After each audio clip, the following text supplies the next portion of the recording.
우리의 생각과 우리의 마음과 우리의 중심 그 어떤 것도 두지 않고 오직 아버지 하나님 한 분만을 향해 이 시간 나아갈 수 있도록 하나님 함께하여 주시옵소서.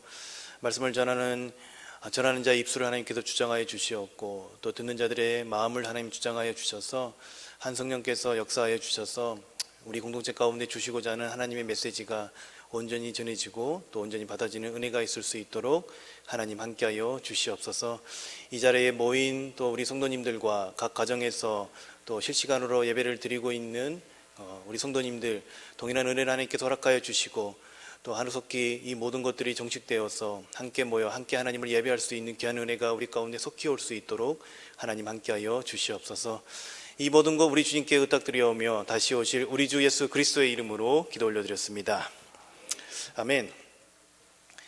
오늘 본문에는 유독 사랑이라는 단어가 많이 등장합니다. 사랑하면 여러분에게는 어떤 이미지가 떠오르십니까? 머릿속에 연상해 보면 이렇게 떠오르는 이미지가 다 있으시겠지요? 때론 너무나 익숙해서 우리는 우리 자신이 사랑에 대해서 전문가로 여겨질 때도 있습니다.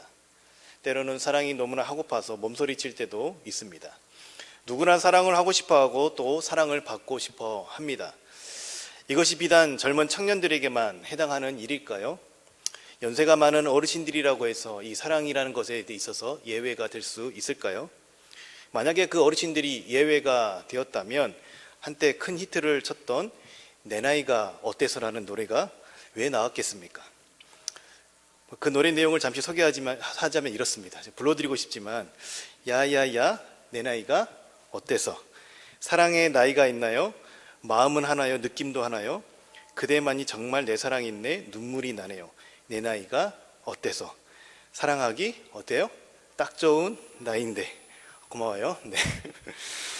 어느 날 우연히 거울 속에 비친 내 모습을 바라보면서 세월아 비켜라 내 나이가 어때서? 사랑하기 네, 다 같이 이렇게 뒷말이 떠오르시죠? 딱 좋은 나이인데 라는 말을 노래 가사 말이 한때 온 나라에 크게 유행했던 것으로 알고 있습니다. 사랑에는 나이가 제한이 되지 않음을 이 노랫말이 잘 보여주고 있습니다. 나이를 떠나서 우리 인생에 있어서 사랑이라는 주제는 매우 중요한 주제입니다. 그래서 사랑을 노래하기도 하고 그 사랑 때문에 아파하기도 하고 즐거워하기도 합니다. 오늘 본문에서 말하는 사랑이 조금 더 현실감 있게 다가오기 위해서 제가 또 몇 가지 이야기를 더 나눠보고자 합니다. 저에게는요 사랑하는 조카가 있습니다. 어느덧 벌써 9살이 되었는데요, 이제는 어린 조카의 이미지가 다 사라져버려서 서운하기도 합니다. 그러나 저는 이 녀석을 무척이나 사랑합니다. 아니요, 사랑했었다라는 표현이 더 맞을 것으로 보여집니다. 제 딸이 태어나기 전까지는 정말 무척이나 사랑을 했었던 기억이 납니다. 조카에게는 좀 미안하지만 지금 마음은 그때만큼은 그렇게 막 쿵닥쿵닥 하지는 않는 것 같습니다. 제 조카딸이 자기 엄마 뱃속에서 이렇게 5주 먼저 미숙아로 태어났었는데요, 그 소식을 들었는데 그 아이가 좀 위급한 상황이어서 중환자실에 이렇게 태어나자마자 갔다는 소식을 들었습니다. 그랬을 때에 제가 정말 금식을 하며 그 아이를 하나님 앞에 올려드렸던 그런 기억이 납니다. 그만큼 저에게 있어서 그 아이는 정말 사랑하는 아이였고 정말 귀중한 아이였습니다. 예전에 제가 서울에서 사역을 할 때에 몇 달에 한 번씩 제 조카가 그 당시에 살고 있던 그 여수라는 지역에 보러 갈 때는요, 보고 싶어서 이게 설레이기도 하고 마치 연인을 보러 가는 느낌처럼 그 어린 조카를 사랑했던 그런 기억이 있습니다.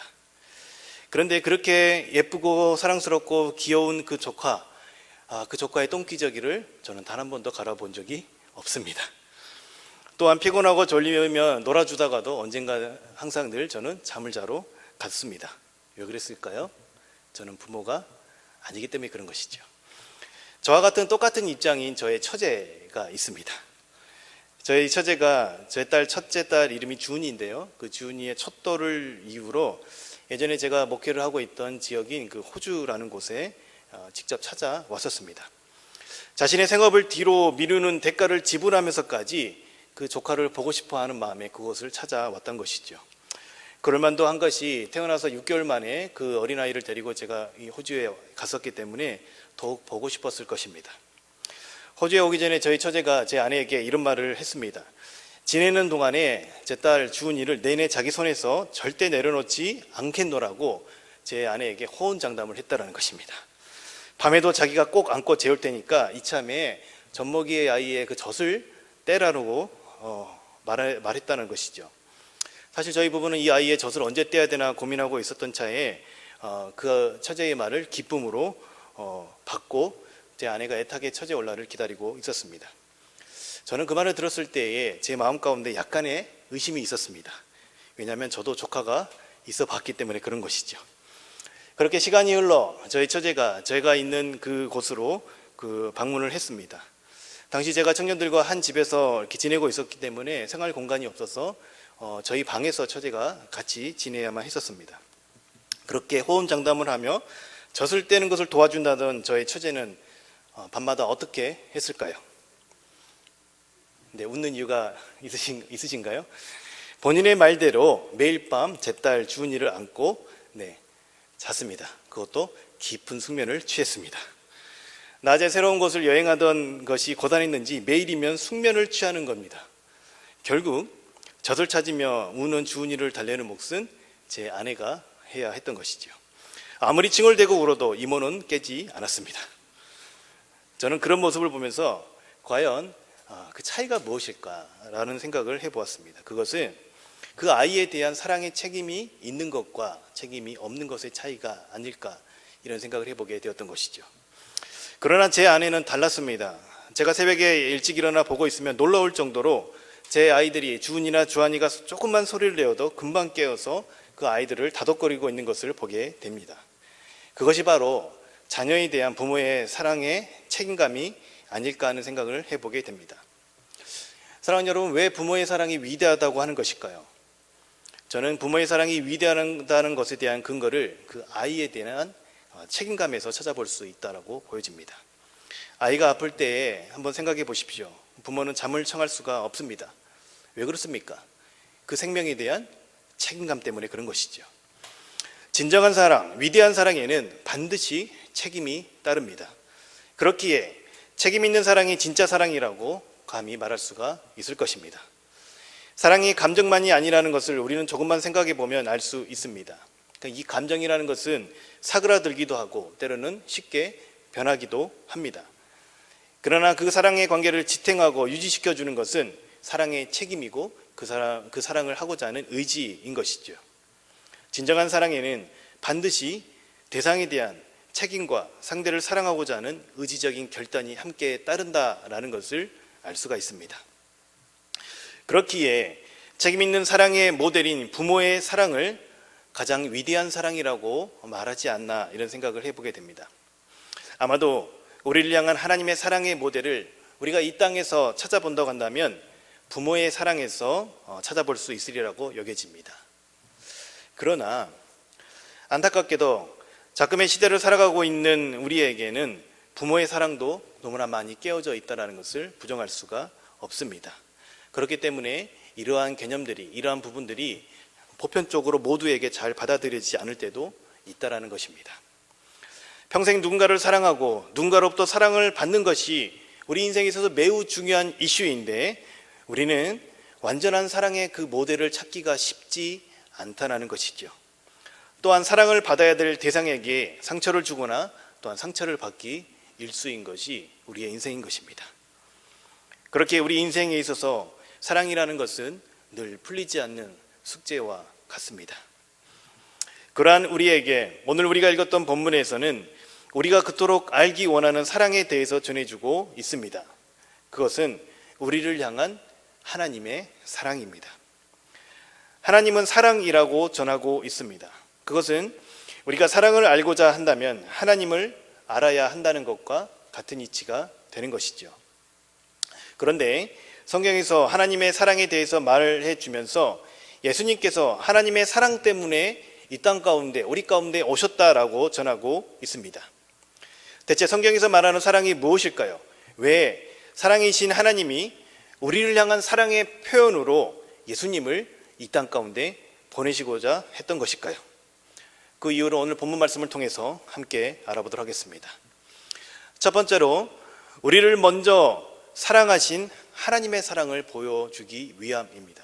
이걸 다른 표현으로 하나님의 먼저 사랑을 보여주기 위함이라고 할 수 있는 것이죠. 10절 말씀입니다. 10절에는 이렇게 기록되어 있습니다. 사랑은 이 사실에 있으나 곧 우리가 하나님을 사랑한 것이 아니라 하나님이 우리를 사랑하셔서 자기 아들을 보내어라고 기록되어 있습니다. 성경에서 하나님이 사람을 창조하셨을 때에 하나님과 사람은 인격적인 관계였다라고 성경은 전하고 있습니다. 여러분, 이것은 무엇을 말하는 것일까요? 인격적인 친밀함을 나눌 수 있는 그러한 인격적인 사랑의 관계 가운데 하나님께서 우리를 초청하셨고 그렇게 우리를 창조하셨다라는 것입니다. 우리는 창조주 하나님으로부터 사랑을 받고 그 사랑의 반응을 올려드릴 수 있는 그러한 존재였던 것이죠. 이것이 성경에서 전하고 있는 하나님과 사랑의 기본적인 관계의 설정입니다. 그러나 이 시대를 살아가고 있는 사람들은 말합니다. 대체 하나님이 어디 계시냐라고 반문합니다. 그리고 하나님이 느껴지지 않는다라고 합니다. 때로는 신이 죽었다라고 말하기도 합니다. 원래 하나님 만드셨던 그 친밀함의 모습은 온데간데 없습니다. 하나님과의 인격적인 소통이 단절된 것도 모자라 그 하나님의 존재를 부정하는 상태가 된 것이 우리가 살아가고 있는 세상인 것이죠. 심지어 하나님께서 택하신 백성인 이스라엘 백성들마저도 하나님께 이렇게 말합니다. 말라기 1장 2절 말씀입니다. 여호와께서 이르시되 내가 너희를 사랑하였노라 하나 너희는 이르기를 주께서 어떻게 우리를 사랑하셨나이까 하는도다 라고 기록되어 있습니다. 하나님이 택한 백성으로서 온 나라와 온 민족에 하나님을 드러내고 하나님을 전해야 할 민족인 이 이스라엘 백성들마저도 하나님이 우리를 어떻게 사랑하셨냐라고 반문하고 있었다는 것입니다. 그리고 마치 하나님이 없는 존재인 것처럼 여기며 살았던 것입니다. 그들이 드리는 예배는 하나님에 대한 경외함이 없었던 것입니다. 그저 의식만 남아 있었을 뿐입니다. 살아계신 하나님이 그들의 생각에는 너무나 멀리 있었기 때문에 그러한 행동을 했던 것이지요. 같은 말라기 말씀에는 이런 말씀도 있습니다. 말라기 3장 15절 말씀입니다. 지금 우리는 교만한 자가 복되다 하며 악을 행하는 자가 번성하며 하나님을 시험하는 자가 화를 면한다 하노라 함이라. 뭐라고 하고 있습니까? 하나님을 멀리하는 것이 이 땅에서 오히려 유익이 된다라고 말하고 있는 것이지요. 하나님의 택한 백성이었던 이스라엘이 이렇게 말을 했을 정도라면 다른 민족, 다른 사람들은, 다른 나라는 어떻게 했을까요? 하나님이 보이지 않는다라고 말합니다. 그가 우리를 사랑하기나 해? 아니, 그가 있는 존재이기나 할까? 만약 그가 사랑의 하나님이라면 이 땅에 이렇게 많은 악이 존재하는 것이 가능하기나 할까? 하나님은 온 세상을 고통 가운데 놓아두고 자기는 멀리 한 발짝 물러서 계시는 분이야 하며 하나님을 향한 원망함을 늘어놓을 것입니다. 아마도 이렇게 전 세계가 코로나 가운데에 신음하고 있을 때에 많은 사람들은 그런 하나님에 대한 더 많은 의문을 품을 수 있을 것입니다. 그러면서 만약 하나님이 계시다면 그 증거를 나에게 보여줬으면 좋겠어, 이렇게 말을 합니다. 이스라엘 백성들이 말라기 1장 2절에 했던 그 고백처럼 이런 질문이 생겨날 것입니다. 하나님 당신이 나를 사랑하신다고 하셨는데 어떻게 우리가 그것을 알 수 있습니까? 그 증거를 보여주시지요. 만약 당신이 진정으로 우리를 사랑한다면, 우리를 사랑하고자 한다면 그 증거를 무엇으로 보여주시겠습니까? 이런 질문들을 하나님께 올려드릴 수 있을 것입니다. 이렇듯 우리는 늘 사랑에 대한 증거를 요구하는 것이죠. 이것이 곧 하나님에 대해서만 우리가 사랑의 증거를 요구하는 것이 아니라 우리 보편적인 우리의 삶 가운데서도 우리는 증거를 요구합니다. 연인들 사이에서는요, 이런 대화가 익숙합니다. 여러분 좀 오글거려도 감안하시고 좀 들어주시기 바랍니다. 여자가 묻습니다. 오빠 나 사랑해? 이럴 때 남자가 어떻게 대답을 해야 될까요? 당연히 사랑하지. 그 대답을 듣는 여자가 다시 묻습니다. 그럼 어떻게 물을 것 같습니까? 얼마만큼? 사랑해. 이렇게 물을 것이죠. 즉답을 하려던 남자가 잠시 망설입니다. 정신을 바짝 차리지 않으면 여자의 후폭풍에 한동안 힘들 거라는 생각에 어떤 대답을 해야 될까 머리를 굴렸던 남자는 지혜로운 대답을 합니다. 널 향한 나의 사랑을 어떻게 측량할 수 있겠어? 라고 대답을 하겠지요. 그러자 그 대답을 들은 여자가 만족해하지 못하고 또다시 묻습니다. 그럼 그 사랑의 증거를 대봐. 그 구체적인 마음을 표현했으면 좋겠어 라고 그렇게 요구를 하는 것이죠. 사랑하는 여러분, 제가 이렇게 설정한 대화이지만 이것이 비단 연인들 사이에만 국한된 대화일까요? 우리는 누군가의 관계에서 그 관계를 증명할 만한 증거를 찾지 못하면 늘 불안해합니다. 그리고 그 관계에 있어서 신뢰할 만한 증거를 요구하는 것이죠. 택한 백성이라는 이스라엘 백성들마저도 하나님께 그 사랑의 증거를 요구했습니다. 그렇지 않으면 나는 당신을 사랑할 수 없습니다. 이렇게 항변했던 것이죠. 사랑하는 여러분, 혹시 여러분 가운데서도 여러분을 향한 하나님의 사랑의 증거를 찾고 계시는 분이 계십니까? 하나님이시라면서, 나를 만드신 분이시라면서 하는 질문과 함께 왜 내 삶을 이렇게 내버려 두고 계시는지 그러한 의문을 품고 계시는 분이 혹시 계십니까? 왜 나를 만나주지 않느냐고, 내가 이렇게 하나님을 찾는데 왜 나를 외면하고 있냐고 묻는 분이 계십니까? 믿으려고 하는데 안 믿어진다면 답답한 가운데 계신 분이 계십니까? 혹시 여러분 가운데 이런 질문이 있다면 그 질문에 대한 답을 하나님께서 주십니다. 그것은 바로 십자가와 부활이라는 것입니다. 우리를 향한 하나님의 사랑의 증거라고 말씀하십니다. 다시 좀 전에 연인의 대화로 다시 한번 우리가 돌아가 보도록 하겠습니다. 정신을 바짝 차리고 우리 한번 들어보시기 바랍니다. 여자가 묻습니다. 아니, 다시 정확하게 말해줘. 나를 얼마만큼 사랑해? 남자의 머릿속이 하얘지고 대체 어떤 대답을 이 여자가 원하는 것인가, 어떤 대답을 해야 만족을 시킬 것인가 혼란에 빠졌던 남자는 다시 정신을 바짝 차린 다음에 이렇게 말합니다. 내 생명 다해 사랑해. 이런 대답을 했을 것이죠. 사실 이거는 최후의 보루를 꺼낸 것이죠. 이 대답을 들은 여자는 어땠을까요? 네, 입가에, 지금 여기 앉아 계신 분들의 그 여성분들의 입가의 미소를 제가 느낄 수가 있습니다. 비록 마스크를 쓰고 계셔도 그러한 미소를 띠며 이 여자분이 이렇게 말했을 것입니다. 그럼 오빠, 나를 위해서 죽어봐. 너무나 잔인했나요?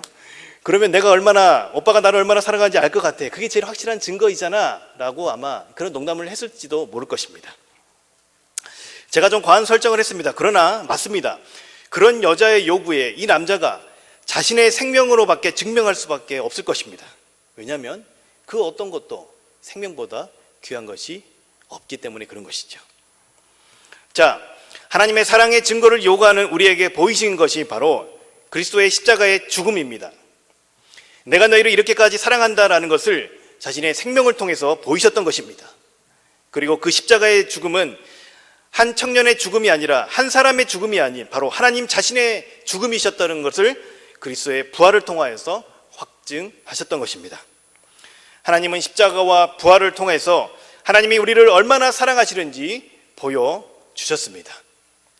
우리에게 사랑의 증표를 보여주기 위해서 생명까지 아끼지 않고 내어주실 수 있는 분이 바로 저와 여러분이 믿고 있는 하나님이십니다. 그런 하나님께서 자신이 육신의 몸을 입고 이 땅에 오셨을 때에 그 생명을 아끼지 않고 내어주신 그 두 번째 이유가 무엇일까요? 그것을 오늘 본문 9절 말씀에 나와 있습니다. 9절 말씀을 함께 읽도록 하겠습니다.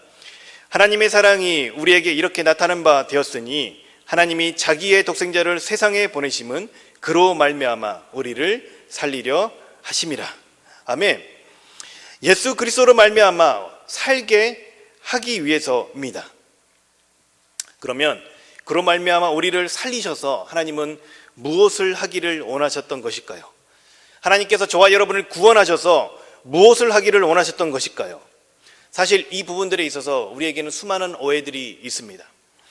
우리가 예수 그리스도를 믿음을 통하여서 구원을 받고 그 이후에는 사실은 굉장히 많이 부담스럽습니다. 사실 불신자들에게 복음 전도를 할 때에도 우리가 예수님을 영접한 다음에 그 다음에 있는 요구되어지는 숙제 때문에 복음 전도를 받아들이기 힘들다라는 그러한 고백들도 꽤 들을 수가 있습니다. 우리는 매일같이 경건생활도 해야 할 것 같고 절제도 해야 할 것 같고 즐거운 것을 모든 것을 끌어야 할 것 같고 술과 담배와 음주 가무도 사회생활에 제약도 받을 것 같고 하지 말아야 될 것들이 많아지고 예배도 드리고 모임도 해야 되고 자기 시간을 빼앗길 것만 같고 헌금이라는 명목으로 돈도 내야 될 것만 같고 수많은 이름의 헌신과 봉사를 해야 할 것만 같도록 보여집니다. 실제로 많은 사람들이 신앙을 가지는데 이러한 것들이 어려움을 이러한 것들 때문에 어려움을 겪는다라고 호소를 하기도 합니다. 그러나 우리가 예수님을 믿는다는 것은 이러한 것을 하기 위해서 예수님을 믿는 것이 아닙니다. 예수님께서 우리를 구원하신 이유도 바로 이러한 것들을 하라고 우리를 구원하신 것이 아니라는 것입니다. 이러한 종교적인 행위들을 잘하는 것이 절대 예수님을 잘 믿는 것이 아니라는 것입니다. 물론 우리가 봉사도 헌신도 헌금도 필요합니다. 또한 개인적인 경건생활도 절제된 성품도 필요합니다. 하지만 그러한 행위로 하나님 앞에 의롭게 되는 것이 아니라는 것이죠. 그것은 스스로 때가 되었을 때 자발적으로 행해지고 자원하는 마음으로 하나님 앞에 나와서 이런 것들을 행해졌을 때야만이 참된 의미를 찾을 수 있기 때문에 그런 것입니다. 그리스도로 말미암아 살게 하신 것의 의미를 알기 위해서는 10절 말씀을 우리가 한번 주목해 보아야 할 것입니다. 우리 함께 10절 말씀을 다시 한번 읽도록 하겠습니다. 사랑은 여기 있으니 우리가 하나님을 사랑하는 것이 아니요 하나님이 우리를 사랑하사 우리 죄를 속하기 위하여 화목 제물로 그 아들을 보내셨습니다. 왜냐하면 그래야만이 하나님께서 우리의 죄를 사하시고 우리를 구원한지 알 수 있기 때문에 이 말씀 우리가 잘 살펴보아야 할 것입니다. 이 화목 제물이라는 것은 화목 제사라는 것을 우리가 좀 알아야 될 필요가 있는데요. 하나님과의 교제의 자리에 함께 초대되었다라는 것을 의미하고 있는 것입니다. 이것은 구약의 제사 가운데서 가져온 이미지인데요. 이것은 예수 그리스도께서 십자가에서 하나님과 단절된 인간과의 관계를 하나님과 우리와의 관계를 회복하기 위해서 스스로 화목제물이 되셨다라는 것을 의미하고 있는 것입니다. 그로 인해서 우리가 짊어져야 될 죄의 대가를 예수님께서 다 치르셨다고 하나님께서 인정해 주셨던 것입니다. 이를 통해서 하나님이 원하셨던 것이 무엇인지 아십니까? 대단한 종교의 일을 원했던 것이 아닙니다. 그것은 하나님과의 관계 가운데서 소외되었던 우리 인간과 다시 하나님이 온전한 연합을 위해서 그 일을 이루셨다라는 것으로 성경은 기록되어 있습니다. 왜 우리 인간이 소외되었습니까? 왜 인간이 하나님과의 관계 가운데 소외되었을까요? 그것은 하나님의 선택이 아니라 우리 인간의 선택입니다. 하나님이 없이도 괜찮다는 생각, 하나님을 무시하고도 살 수 있겠다는 생각, 하나님과의 단절이 자기 자신에게 참 자유를 줄 것이라는 건 착각 속에서 이루어진 선택 때문에 우리는 하나님과의 관계에 있어서 소외가 된 것입니다. 무엇으로부터 소외입니까? 그 하나님의 영원성, 하나님의 무한한 사랑, 무한성으로부터 소외된 것입니다. 그 하나님의 무조건적인 사랑으로부터 소외가 된 것입니다. 우리 인간 스스로가 우리의 본질로부터 우리를 규정하고 우리를 있게 하신 우리와의 본질적인 관계인 하나님과의 관계로부터 스스로가 소외를 선택한 것입니다. 사랑하는 여러분, 저는 이 예화를 너무나 좋아합니다. 물고기는요, 물을 떠나서는 절대 살 수 없는 존재입니다. 왜냐하면 그렇게 창조된 피조물이기 때문에 그런 것이죠. 물을 떠나서는 물고기는 물고기로서의 본질을 상실하게 되는 것입니다. 물고기 스스로가 물고기를 떠나 물밖 세상을 살고자 하는 것은 이는 물로부터 소외가 되는 것입니다. 사랑하는 여러분, 물로부터 소외된 이 물고기는 어떻게 됩니까? 이내 죽음을 맛볼 수밖에 없게 되는 것입니다. 하나님과 인격적인 교제 가운데 살아가는 것이 우리 인간의 본질입니다. 그 관계가 깨어진 인간은 반드시 소외를 경험하게 되는 것이죠. 본질을 상실하게 된 것입니다. 인간이 인간되게 하는 그 본질이 상실돼 버린 것이죠. 물고기가 물 밖으로 뛰쳐나온 것과 같은 이치가 되는 것입니다. 그런데 우리 인간이 스스로 먼저 그 관계를 저버렸다라는 것입니다. 그런 인간과 스스로 화해하시고 그 관계를 회복하시기 위해 하나님께서 먼저 그 길을 우리 가운데 열어주셨던 것입니다. 그래서 하나님께서 원하셨던 것은 하나님 자신과 온전한 연합과 일치를 이루기를 원하셨던 것입니다. 그냥 멀찌감치 떨어져 팔짱 끼고 우리가 어떻게 살아가는지를 지켜보고 계신 분이 하나님이 아니시라는 것입니다. 그러다가 어느 날 갑자기 나타나서 심판주라고 나타나서 네가 나를 떠나, 네가 나를 몰라, 네가 나를 믿지 않아, 네가 나를 주인을 섬기지 않아, 아무리 착해도 나를 믿지 않으니 너는 심판받아 지옥에나 가라, 이런 분이 하나님이 아니시라는 것입니다. 하나님은 우리를 창조하셨던 그때와 똑같이 우리와 완전한 연합을 이루기를 원하셨다라는 것입니다. 오늘 우리가 읽었던 본문에도 그래서 연합이라는 단어가 12절과 13절과 15절에 반복적으로 나타납니다. 그 연합은 우리가 그가 우리 안에 거하는 연합입니다. 이 짧은 구절 속에 동일한 표현이 반복적으로 나타나 있다는 것을 우리는 볼 수 있습니다. 우리는 하나님과의 관계를 떠나서는 살 수 없는 존재입니다. 그것을 인정하든 인정하지 않든 우리가 그렇게 창조되었기 때문에 우리는 하나님을 떠나서 살 수 없는 존재입니다.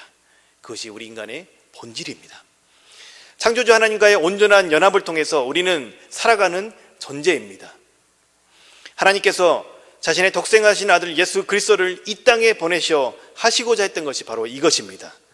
하나님 자신과 우리 인간과의 관계의 회복을 하나님께서 원하셨던 것이지요. 이를 통해서 온전한 연합의 관계를 회복하고자 하셨던 것입니다. 이것이 예수 그리스도께서 이 땅 가운데 오신 이유입니다. 이것이 그분께서 십자가를 지니신 이유입니다. 이것이 예수께서 죽으시고 3일 만에 다시 살아나시어 우리의 주와 그리스도가 되심을 보이신 이유입니다. 이것을 알게 하기 위해서 우리에게 부활이라는 확실한 증거를 남겨주셨던 것이죠. 여기서 우리는 예수님을 통해서 보이신 하나님의 사랑의 특징을 알 수 있습니다.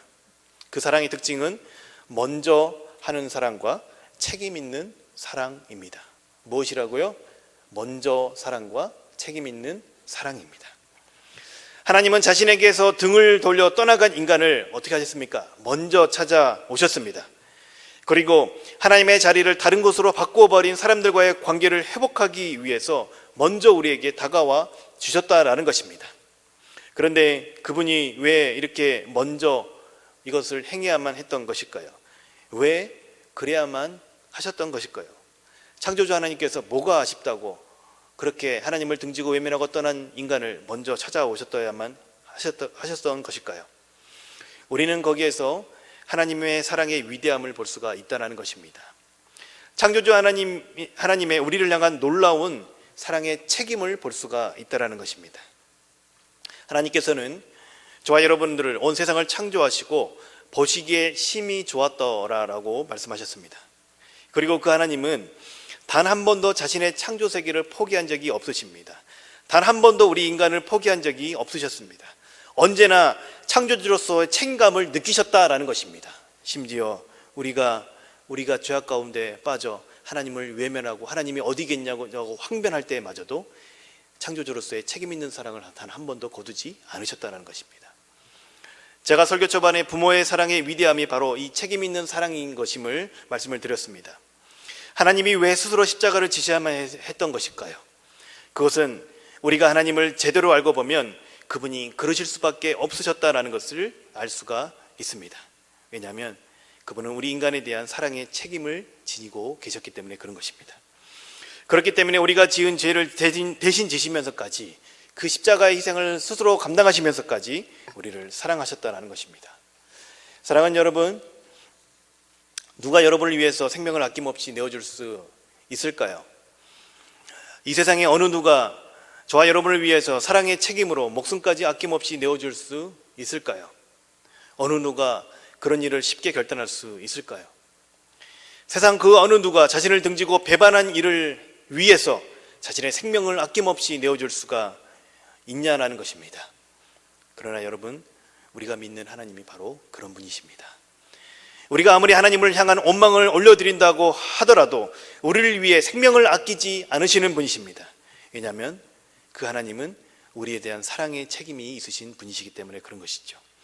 우리가 하나님을 아무리 모른다고 외면하고 인격적인 무시를 했다고 하더라도 우리를 위해 생명까지 아끼지 않으시는 분이 바로 저와 여러분이 믿는 하나님이십니다. 왜냐하면 우리를 향한 책임 있는 사랑을 십자가와 부활을 통해서 보여주셨기 때문에 그런 것이죠. 이 사실을 보여주기 위해서, 이 사실을 우리 가운데 드러내기 위해서, 이 사실이 하나님의 말씀이 어떻게 성취되는지를 우리 가운데 보이기 위해서 예수 그리스도께서 이 땅에 오셔야만 했던 것입니다. 사랑하는 여러분, 하나님은 예수 그리스도를 통하여서 자신과 단절된 우리 인간과의 관계를 회복시켜 놓으셨습니다. 그것은 성경이 증언하고 있습니다. 14절 말씀을 보면 그 내용을 어떻게 했다고요? 사도들이 보았고 증언하였다라고 말씀하고 있습니다. 그들의 증언을 받아들인 또 다른 사람들이 인격적으로 주님을 만나 또다시 그 증언을 이어갑니다. 그렇게 복된 소식이, 그 복된 복음의 소식이 지금 저와 여러분 우리 가운데 이렇게 전해지게 된 것이죠. 성경은 그렇게 우리에게 증언하고 또한 반응을 요구합니다. 15절 말씀 우리 함께 읽어보도록 하겠습니다. 15절 말씀입니다. 누구든지 예수를 하나님의 아들이라 시인하면 하나님이 그의 안에 거하시고 그도 하나님 안에 거하시느니라. 아멘. 그 어느 누구라도 이 사실을 받아들여 시인하면 우리도 하나님과의 친밀한 인격적인 교제 가운데로 들어갈 수 있다라고 말씀해주고 있는 것입니다. 사랑하는 여러분, 그 하나님께서 우리 가운데 원하시는 것이 있습니다. 그것은 인격적인 사랑의 관계입니다. 이 본문의 말씀 가운데에 본문의 말씀 가운데서 하나님께서 이리 와서 나와 함께 교제하자라는 그 하나님의 애타고 간절한 부르심이 들려지는 것만 같습니다. 창조주로서의 힘을 가지셨지만 우리에게 힘을 쓰지 않으셨습니다.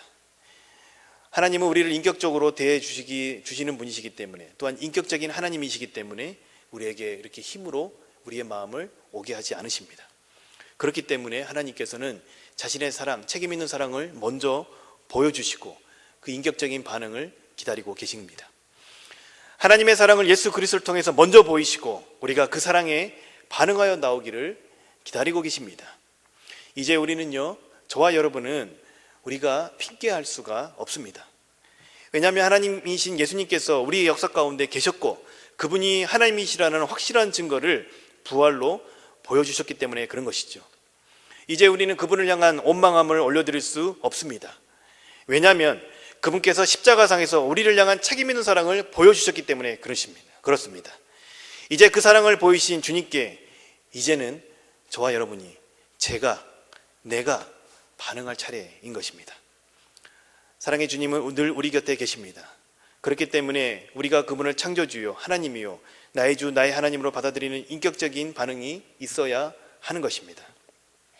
그럴 때에 우리는 창조주 하나님과 하나 되는 친밀한 교제 가운데로 우리가 들어갈 수가 있게 되는 것입니다. 그런 사랑에 초대를 받은 사람이 바로 저와 여러분인 것입니다. 그 초대를 받아들인 사람이 바로 저와 여러분인 것입니다. 그 초대를 받아들인 사람은 세상 그 어떤 이들이 보장해 주는 것과 비교할 수 없는 창조주 하나님께서 우리를 책임져 주실 것입니다. 우리 조금만 잠잠히 생각해 볼까요? 우리는요, 누군가가 늘 먼저 우리 자신을 사랑해 주기를 원합니다. 그렇지 않습니까? 그 사랑을 우리 하나님이 주시고자 합니다. 우리가 하나님을 사랑하지 않더라도 하나님은 여전히 먼저 우리를 사랑해 주시는 분이십니다. 지금 우리는 고난주간을 보내고 있습니다. 그 중에서도 오늘은 2000년 전 예수님께서 십자가에 달리시고 죽음을 경험하신 날입니다. 우리는 고난주간에 예수님이 받으신 그 고난의 내용에 대해서 주로 묵상을 합니다. 그러나 제가 한 가지 제안하고 싶고 한 가지 우리 함께 생각해 보고 싶은 것은 그 고난 자체를 묵상하는 것도 좋지만 그 고난을 넘어서 예수님께서 왜 고난을 받으실 수밖에 없으셨는지를 우리가 함께 묵상해 보았으면 좋겠습니다. 그분이 자신을 등지고 떠난 인간과의 관계를 회복하기 위해서 어떤 수모를 당한지 아십니까? 성경에 너무나 잘 기록되어 있습니다. 수치스러운 말을 들으며 조롱을 당하셨습니다. 뺨을 맞으셨는데요, 창조주 하나님이 피조물인 인간에게 뺨을 맞으시고 머리에 가시관과 발가벗긴 채로 십자가에 달려 사람들에게 조롱을 당했습니다. 무엇보다 3년을 함께한 제자들에게 배신을 당하고 초라하고 처참하게 죽어야만 했던 것이죠. 저는 그 십자가에 달려 죽은 예수 그리스도의 죽음에서 우리를 향한 하나님의 그 완전하신 사랑을 보게 됩니다.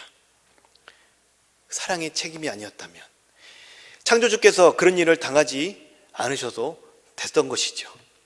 그러나 우리 주님께서는 우리를 끝까지 포기하지 않으시고 이 죄의 문제를 해결하시고 먼저 사랑을 보이시기 위해 그 책임 있는 사랑을 이 땅 가운데 보여주셨다는 것입니다. 하나님은 단 한 번도 저와 여러분들을 포기한 적이 없으십니다. 사랑하는 여러분, 우리 이 시간 우리 주님 앞에 반응하여 나오는 시간이 되었으면 좋겠습니다. 우리는 하나님의 그 위대하신 사랑 앞에 핑계할 수 없습니다. 하나님이 어디 계시냐고 반문할 수 없습니다. 우리를 향해 먼저 사랑을 보이신 그 주님 앞에 반응하여 나오는 저와 여러분이 되기를 간절히 소망합니다. 그리고 그 위대한 책임 있는 그 하나님의 사랑을 누리며 그분을 경배하며 그분을 만끽하며 이 땅을 힘있게 살아가는 저와 여러분이 되기를 간절히 소망합니다. 이 시간 우리 함께 찬양 한 곡 같이 했으면 좋겠는데요. 우리 가운데에 책임 있는 사랑을 보이시고 우리 가운데 먼저 사랑을 보이신 그 예수님의 그 이름을 좀 기억하시면서 그 예수님의 이름을 우리가 좀 높이 올려드리면서 이 시간 같이 가사만을 좀 묵상하면서 함께 찬양합시다.